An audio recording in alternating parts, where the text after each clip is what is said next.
Namaste and welcome back to today's episode of Mahabharata Matters. In the previous episode, we saw that Pandavas had many visitors from Hastinapura, Dwaraka, etc. in their Dwaita-vana residence. Yudhishthira wanted to spend his years of exile in silence and in quietude. He wanted to contemplate. He asked Arjuna to suggest a quiet, calm place for them all to spend the rest of the exile. Arjuna had travelled far and wide during his exile when he had accidentally entered Draupadi and Yudhishthira's chambers. He suggested Dwaita-vana. He said it was a very beautiful place which was not too thickly wooded but still gave a good canopy and had a lot of rishis and sages in the vicinity. That was exactly what Yudhishthira was looking for. They all travelled towards Dwaita-vana. Dwaita-vana was as beautiful as Arjuna had described it. They started spending their days in contemplation. One day, sage Markandeya visited them. Sage Markandeya, because of his blessings from Lord Shiva, looked eternally like a 16-year-old. He had a beautiful smile on his face. When he saw Pāṇḍavas and Draupadi, his smile broadened. Yudhishthira was intrigued.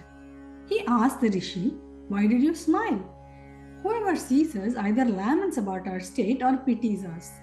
How come you smiled at us?" Sage Markandeya explained to him, "Seeing you, it reminded me of Bhagavan Shri Rama," he said. Rama went with his wife Sita and brother Lakshmana to the forest. Here you are with your wife Draupadi and all your 4 brothers. He went to the forest to uphold dharma, and so did you.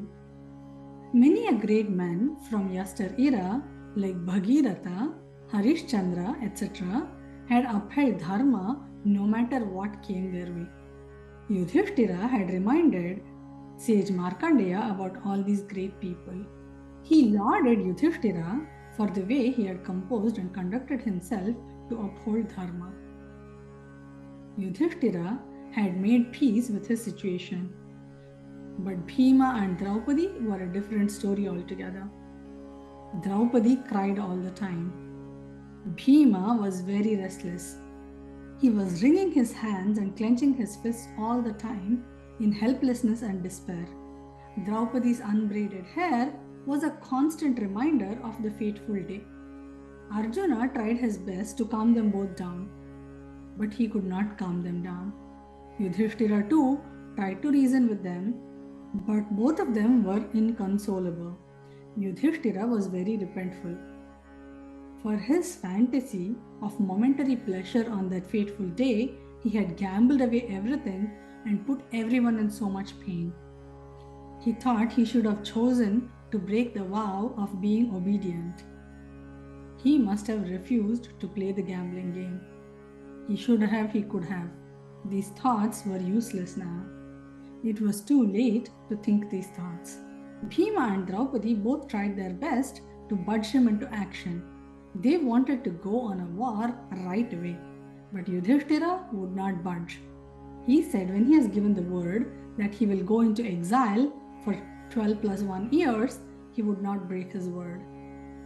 He consoled them, saying that at the 13th year when they come back, if Duryodhana does not return their kingdom, his wrath would be worse than that of Bhima and Draupadi too. He said Duryodhana would have had it coming at that time, but for now, patience is the way to go, he said. Upholding dharma was essential from his side, though his opponents had broken every rule of dharma. What are our takeaways from this story? Dharana dharma ityahuhu is the definition for dharma. That which upholds, that which sustains is what is called as dharma.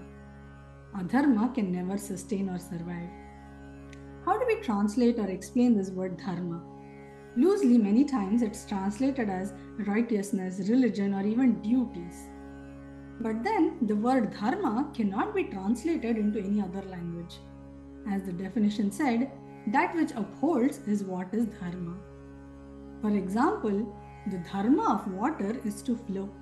The dharma of fire is to be hot. That means that's what makes it water or fire. The attribute that makes it water or fire is what is the dharma of that object. Now we cannot say the duty of water is to flow, can we? Yes, that is why the word dharma cannot be translated into any other language, getting the whole meaning of it. So let's address it as dharma itself. So what is dharma of a person? What was dharma of Yudhishthira, or even us for that matter? There are different kinds of dharma. One is a samanya dharma. Samanya dharma applies to every human being. No matter what age, gender, caste, creed, it always applies. What are these dharmas that are applicable to everybody? They are like telling the truth, not stealing, not hurting, not injuring others, being kind, these kind of attributes. Then there is something called as Vishesha Dharma. Vishesha Dharmas apply for a particular group of people. It could be defined as like a student's dharma is to study. A grihastha's dharma is to keep his household running. So based on their specific age and job description, the specific dharma of one person may be different from another person's Vishesha Dharma. Along with that, there is an individual specific Swadharma that pertains to him and him alone, but then it has to comply with the rules of Samanya and Vishesha Dharmas as well. When there is a conflict between the Swadharma, Vishesha Dharma and Samanya Dharma of a person, that's when these Dharma Sankatas arise. How we deal with these Dharma Sankatas is what we learn through these characters in Mahabharata. Yudhishthira had come to terms with his conditions of living currently. He was an epitome of patience. He knew that it was not the right time to attack the Kauravas. Whereas Bhima and Draupadi were very restless. It was like the tongue that keeps touching the sore tooth. It gives it a pleasant pleasure to keep feeling the soreness of the tooth. But in the due course, the tongue gets tired. That's exactly what was happening with Bhima and Draupadi. They were very restless. Neither too much patience nor too much of anxiety and anger are good at any time. Timing is everything. An action has different values at different times. Too little too late cannot be the way. Yudhishthira had realized that gambling was wrong a little too late. But at the same time, plucking the fruit when it is unripe will not give us the full flavors of the fruit itself. So attacking the Kauravas wasn't a good idea at this time either. With these thoughts, we come to the end of today's episode. Remember, in this series, we are discussing matters of Mahabharata because even today, Mahabharata matters. Hari Om!